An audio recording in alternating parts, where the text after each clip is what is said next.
Property విషయంలో confusion గా ఉన్నారా? గేటెడ్ కమ్యూనిటీలో ఫ్లాట్ తీసుకోవాలా లేదా విల్లా తీసుకోవాలా?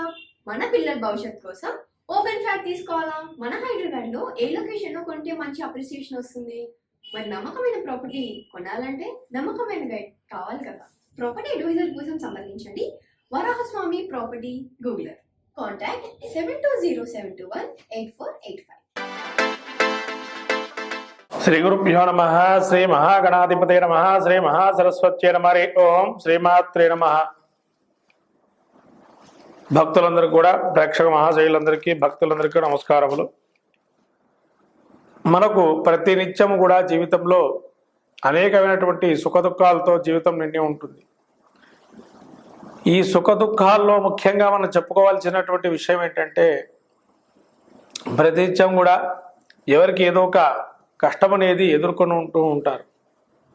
అది ఏ రకంగా కూడా మనకు లాభసాటి కాగా ఇంకా పైగా దాని ఎంతో కష్టములన్నీ కూడా ఇంకా వ్యతిరేకమైన చర్యలకు వెళ్తూ ఉంటుంది.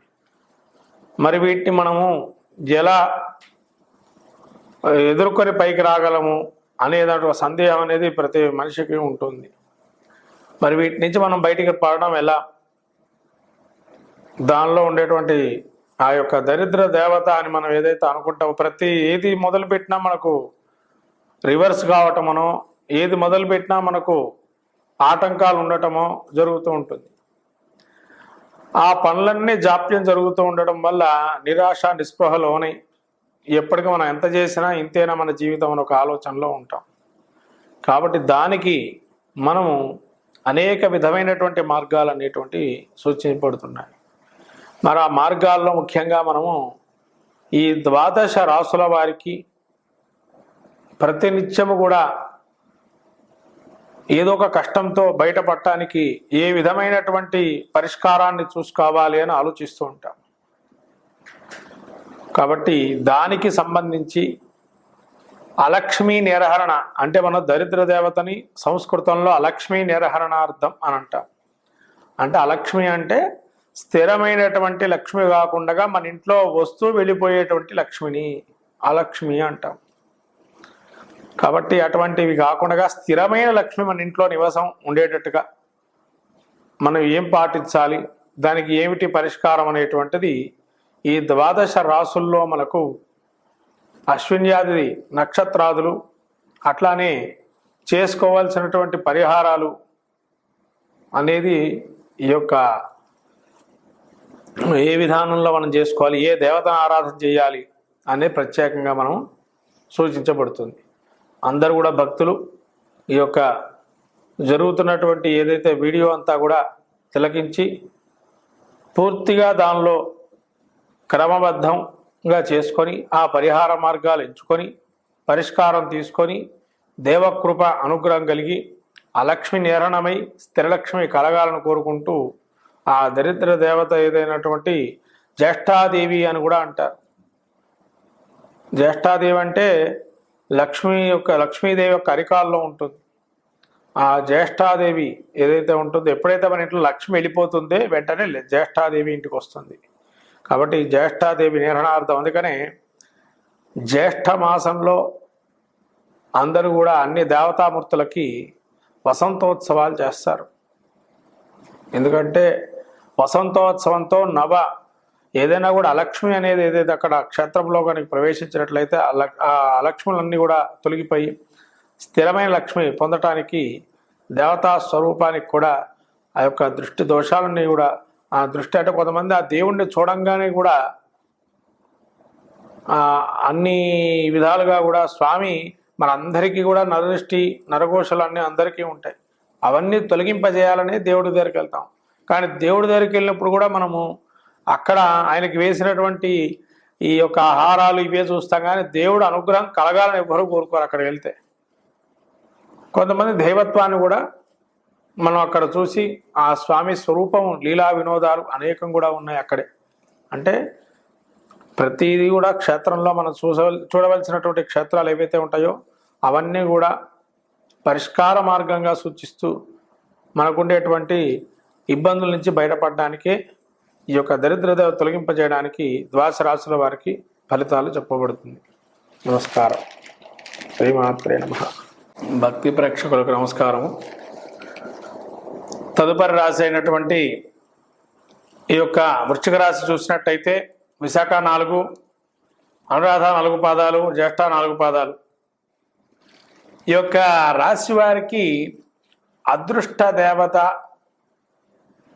ఏ విధంగా ఉంటుంది, దరిద్ర దేవత తొలగిపోయి అదృష్ట దేవతగా ఏది వరిస్తుంది అనే దానికి వస్తే,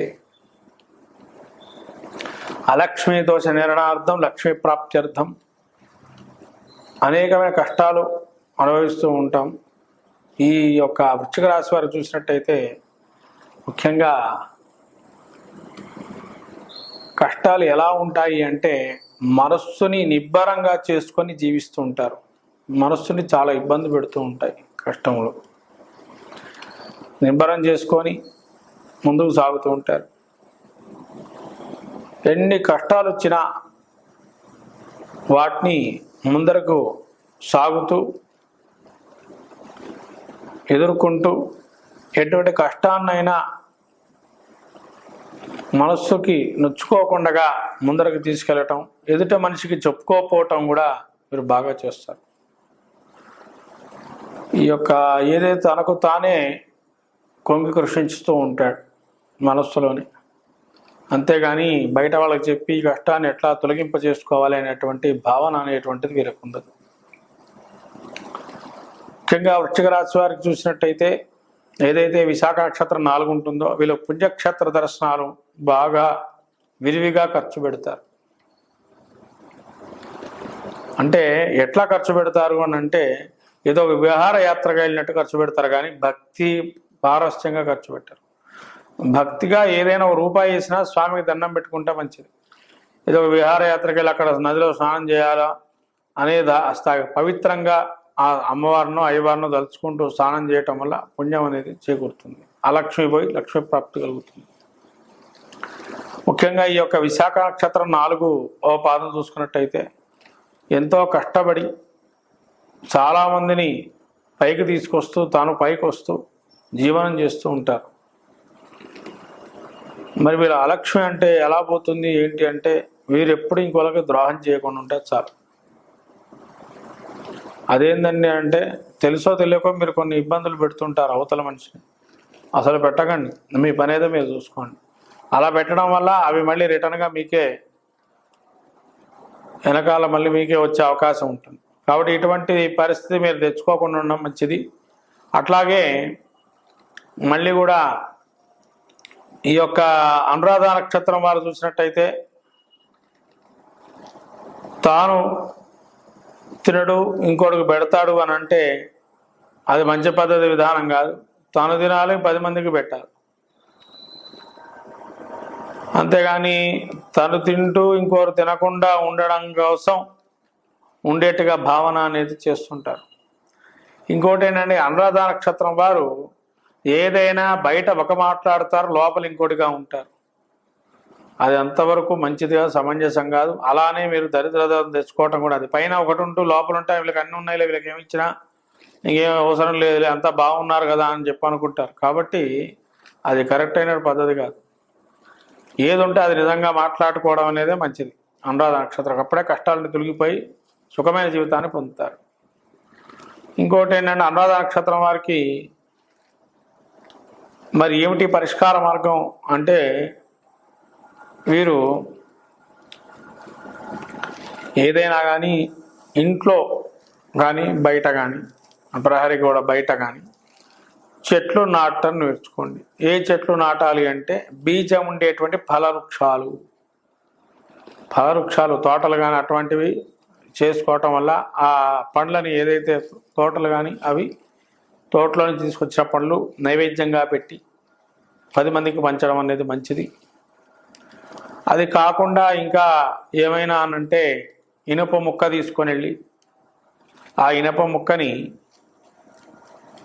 ఒక 7 శనివారాల పాటు శనేశ్వరుడి దగ్గర పెట్టి పూజ చేసేసి అక్కడే వదిలేసి రావాలి. ఇనుప ముక్కని, చిన్న ఇనుప ముక్క. తర్వాత కాకులకి ఏదైనా కానీ ఆహార పదార్థంగా ఏదైనా అక్కడ ఇంటి పైన కానీ పెట్టేసి రావాలి. అది కుదరలేని పక్షంలో మన ఇంటి దగ్గర కుక్కలు ఉంటాయి కదా, వాటికి నిత్యము కూడా ఏదైనా రొట్టెలు దానాగా పెట్టడం వల్ల మంచి కలుగుతుంది. మళ్ళీ ఈ యొక్క జ్యేష్ఠ నక్షత్రం వారు చూసుకున్నట్లయితే మనస్సులో చింతనా భావన కన్నా మొండిగా వైఖరితో ఉంటారు. అలా మొండిగా కష్టాలు తెచ్చుకుంటారు. ఆ కష్టాలు తెచ్చుకోకుండా ఉండాలంటే మొండిగా వైఖరిని తగ్గించుకొని కొంతవరకు సముదాయించుకొని, కాలం వెళుతుంది, మన కష్టాలు కొని తెచ్చుకోవద్దు, దాన్ని పట్టుకొని పరిస్థితులను బట్టి మనం వెళ్ళాలి అనే ఆలోచనతో ఉండాలి. అంతేగాని కాలం నాకు అనుకూలంగా మారుతుంది అనుకోవద్దు. ఎప్పుడు అనుకుంటే ఎంతో చేసుకుంటే కానీ కాలం మనకు అనుకూలంగా ఉండదు. కాబట్టి ఈ జ్యేష్ఠ నక్షత్రం వారు చూసినట్టయితే కాలభైరవాష్టకం, కాలభైరవ గుడికి వెళ్ళి వనమాల ఇవ్వటం, ఏదైతే కాలభైరవుడికి ఈ కాలభైరవ క్షేత్రాలు దర్శనం చేసుకోవటం, శివుడి దగ్గర ఉండే కాలభైరవ స్తోత్రాలు చదువుకోవటం, ఇవి జ్యేష్ఠ నక్షత్రం వారికి మంచిది చేకూరుతుంది. మొత్తం మీద ఈ యొక్క వృశ్చిక రాశి వారు చూస్తే ఏదేమైనా కానీ వీరు అన్నీ మాకు తెలుసు అనే కూడా భావంతో మనసులో ఉంటారు. ఆ భావన విడనాడి శుభ్రంగా మంచిగా అమ్మవారి ఆరాధన ఏదైనా కానీ మీకు ఏ అమ్మవారు అనిపిస్తే ఆ అమ్మవారి ఆరాధన చేసుకుంటూ ఉండడం మంచిది. క్షేత్ర దర్శనాలు చేసుకుంటుండండి. పుణ్యక్షేత్రాలు ఏదైనా కానీ మీ ఇష్టం గది, కానీ మంచి భక్తిగా స్నానం దానం జపం చేయండి. అంతేగాని ఏదో వారు చెప్పారు కదా మనం చేస్తాం, త్రికరణ శుద్ధిగా చేస్తే ఏ పైన సాగుతుంది, మీకు నమ్మకంగా ముందుకెళ్తారు. అలక్ష్మి ప్రాప్తి అంతా కూడా పోయి లక్ష్మీ ప్రాప్త స్థిరమైన లక్ష్మి, అలక్ష్మి తొలగింపోయి స్థిరమైన లక్ష్మి వస్తుంది మీ ఇంటికి కూడా. శ్రీమాత్రే నమః.